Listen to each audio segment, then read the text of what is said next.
হৈছে, কিন্তু ইয়াতে কিছু আকৌ প্ৰশ্ন উদয় হৈছে। আমাৰ যিজন কণ্ট্ৰাক্টৰক SS46ত 4টা গ্ৰুপ আছিল, 4টাৰ ভিতৰত 3টাৰ কাম শেষ হৈছে, এটা কাম হোৱা নাই একমাত্ৰ হাইকোৰ্ট হোৱাৰ কাৰণে। কিন্তু হাইকোৰ্টৰ কেছটো নিষ্পত্তি হোৱাৰ পিছত কণ্ট্ৰাক্টৰে ইচ্ছা কৰিলে কাম কৰিব পাৰিল হয়, কিন্তু কণ্ট্ৰাক্টৰে ইচ্ছা কৰি কাম কৰা নাই। যে সেই কণ্ট্ৰাক্টৰৰ ভুলৰ কাৰণে আমাৰ টকাখিনি ঘূৰি গ'ল, গতিকে তেওঁক কিবা পানিছমেণ্ট বা সেই ধৰণৰ কিবা ব্যৱস্থা কৰিছে নেকি, যাতে ভৱিষ্যতে কাম চাম এনেকুৱা কাম যাতে নকৰে, সেনেকুৱা কিবা এটা ব্যৱস্থা কৰিব লাগে। আৰু এই কামখিনি এতিয়া মোক 10 কোটি টকা SOPD দিয়া হৈছিল, তাৰ ভিতৰত ৰিপেয়াৰিং কৰাৰ কাৰণে মই 2 কোটি টকা দিছিলোঁ, সেইটো কাম এই মাহতে হ'ব।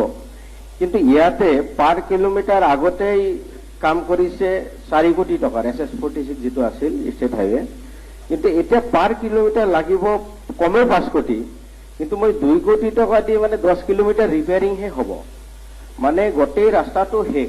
মানে এটা গ্ৰুপৰ কাৰণে ৰৈ যোৱাৰ কাৰণে এই ৰাস্তাটোৱে মানে বিকল হৈ আছে। আৰু এই ৰাস্তাৰে মই ৰিপেয়াৰিং কৰাৰ পিছতো বিভাগে যেতিয়া ৰিপেয়াৰিং কৰিব, ৰাতি বহুত কয়লা ট্ৰাক GSBৰ গাড়ী অভাৰলোডিং যায়।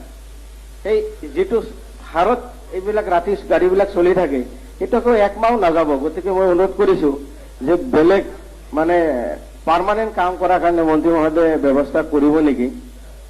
ঠিক আছে। অধ্যক্ষ মহোদয়, সন্মানীয় সদস্যগৰাকীৰ যিটো পৰামৰ্শ, গোটেই বিষয়টো হ'ল এইটোৱে যে এইটো ৱৰ্ল্ড বেংকৰ ফালৰ পৰা আমি 10 কিলোমিটাৰ ৰাস্তা ইম্প্ৰুভ কৰাৰ বাবে আমি কাম হাতত লৈছিলোঁ। হাইকোৰ্টত বহুত দিন থাকিলে, অৱশেষত হাইকোৰ্টে যদিও ডিপাৰ্টমেণ্টৰ সপক্ষে ৰায় দিলে, তেতিয়ালৈকে ৱৰ্ল্ড বেংকে বিচাৰিলে যে আমাৰ লোনটো আপোনালোকে কনক্লুড কৰক, অৰ্থাৎ আমি আৰু এই লোনটো চলাই নাথাকোঁ। গতিকে আমি প্ৰথম অৱস্থাটো হাইকোৰ্টক কৈছিলোঁ যে আপোনালোকে যদি ষ্টে অৰ্ডাৰ দিয়ে, এই কামটো ৱৰ্ল্ড বেংকৰ পৰা ওলাই যাব। আৰু সেইটোৱে হ'ল যে আজি কামটো হাতৰ পৰা ওলাই গ'ল।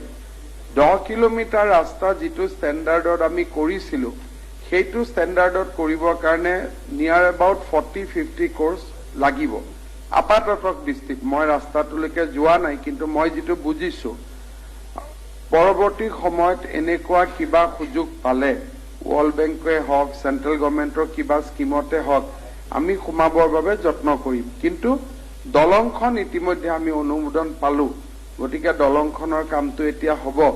বাকী ৰাস্তাটো কিছুদিন ৰিপেয়াৰ কৰি ৰাখোঁ, আৰু যেতিয়াই সুযোগ সুবিধা পাওঁ আমি এই ৰাস্তাটো ধৰাৰ বাবে চেষ্টা কৰিম।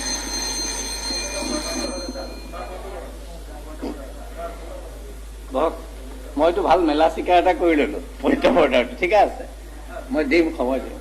আপুনি কওক, লাষ্টৰ পৰা দিছোঁ আপোনাৰ পইণ্ট অফ অৰ্ডাৰ।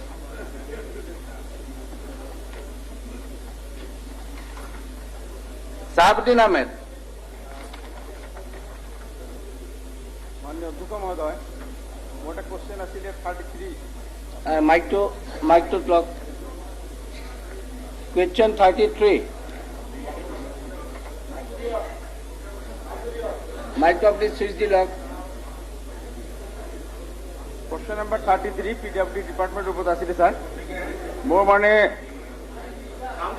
নাই, ঠিকে আছে, চাউণ্ড ঠিক আছে, তেখেতে কওঁতে দূৰৰ পৰা কৈছে। অঁ কওক, মাইক ঠিকে আছে। মন্ত্ৰী মহোদয়, মানে ইয়াত আমাৰ যদিও মোৰ কোৱেশ্যনটো হয়তো অহা নাই টাইমৰ কাৰণে, কিন্তু ইয়াত মানে যিখিনি তথ্য বিচাৰি দিছে, ইয়াত মানে আমাৰ ব্ৰিজৰ কথাখিনি আছিলে 16, 17, 17, 18, 18, 19, 20।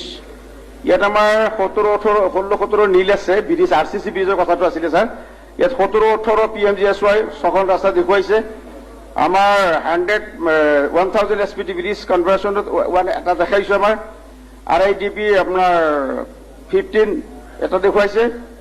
এতিয়া ঘটনা হৈছে ছাৰ, মোৰ ইয়াত সমষ্টিত 11খন ব্ৰিজ দেখুৱাইছে RCC ব্ৰিজ। দুৰ্ভাগ্য যে 1917 চন চলি আছে, এখন ব্ৰিজৰ কাম আজিলৈকে আৰম্ভ হোৱা নাই। যদি ইয়াত দেখুৱাইছে বৰ্ষ হিচাপে ব্ৰিজখিনি, কিন্তু এতিয়ালৈ আজিলৈকে এখন ব্ৰিজৰ কাম আৰম্ভ হোৱা নাই। কেইখন ব্ৰিজ আছে ইয়াতে? আপোনাৰ 17, 18 আছে 6খন, 7খন, আপোনাৰ 18, 19 আছে 3খন, 19, 20 আছে 1খন। কিন্তু আজিলৈকে দুৰ্ভাগ্য এখনো ব্ৰিজ আৰম্ভ হোৱা নাই ছাৰ। ঠিক আছে। এই এটা আছে আৰু আমাৰ ছাৰ এছঅপিডি জিৰ স্কিম দিয়া হৈছিল মোৰ ৰাস্তা এইবাৰ আপোনালোকে জানে যে যোৱা বানপানীত জলস্ব সমষ্টি অসমৰ ভিতৰত নাচাকাৰ হৈছিল। মই প্ৰায় 53